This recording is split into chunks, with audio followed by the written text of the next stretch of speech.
அனைவருக்கும் வணக்கம். நம்ம டெய்லியும் banking and SSC point of வியூல 5 கொஸ்டின்ஸ் கரண்ட் அஃபேர்ஸ்லேருந்து பார்க்குறோம். இன்னைக்கு என்ன கொஸ்டின்ஸ் இருக்கு அப்படின்னு சொல்லி பார்ப்போம். First one, which of the following is the primary chemical used in embalming அப்படின்னு சொல்லி கேட்டிருக்காங்க. ஸோ எம்பால்மிங் அப்படிங்கிற ப்ரொசீஜர் எதுக்காக பண்ணுவாங்க அப்படின்னா, ஒரு பாடி இறந்து போன பாடி இருக்கு அப்படின்னா, அதை ப்ரிசர்வ் பண்றதுக்காக யூஸ் பண்ணக்கூடிய மெத்தடாலஜி தான் எம்பால்மிங் அப்படின்னு சொல்லுவாங்க. அந்த எம்பால்மிங்ல எந்த கெமிக்கலை பிரைமரியா யூஸ் பண்ணுவாங்கன்னா, ஃபார்மால்டிகைடை வந்து பிரைமரியா யூஸ் பண்ணுவாங்க. ஃபார்மால்டிகைட், ஃபார்மலின் இந்த மாதிரியான கெமிக்கல்ஸ், அதை தாண்டி glycerin, boric acid, sodium chloride இதெல்லாம் யூஸ் பண்ணுவாங்க. சரியா? ரைட். அடுத்தது the new GDP base year அப்படின்னு சொல்லி கேட்டிருக்காங்க. ஸோ ஜிடிபியோட பேஸ் இயரை ரிவைஸ் பண்ணி அந்த புது டேட்டாவை பேஸ் பண்ணி வந்த ஜிடிபி கால்குலேஷன் அப்படிங்கிறது பிப்ரவரி 27ல நமக்கு ரிலீஸ் ஆயிருக்கும்.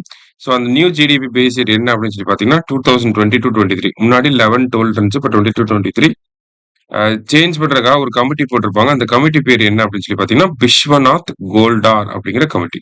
ஓகேவா? அடுத்தது which are the following country awarded Knesset medal to prime minister Narendra Modi. Knesset medal அப்படிங்கிற இந்த மெடல் யார் வழங்கியிருக்காங்க நம்ம பிரைம் மினிஸ்டருக்கு அப்படின்னு சொல்லி பார்த்தீங்கன்னா இஸ்ரேல் தான் வந்து நெசட் மெடலை நம்ம பிரைம் மினிஸ்டருக்கு கொடுத்துருக்காங்க. அடுத்தது which is a standard measure of a fuel's ability to withstand compression in an internal combustion engine அப்படின்னு சொல்லி கேட்டிருக்காங்க.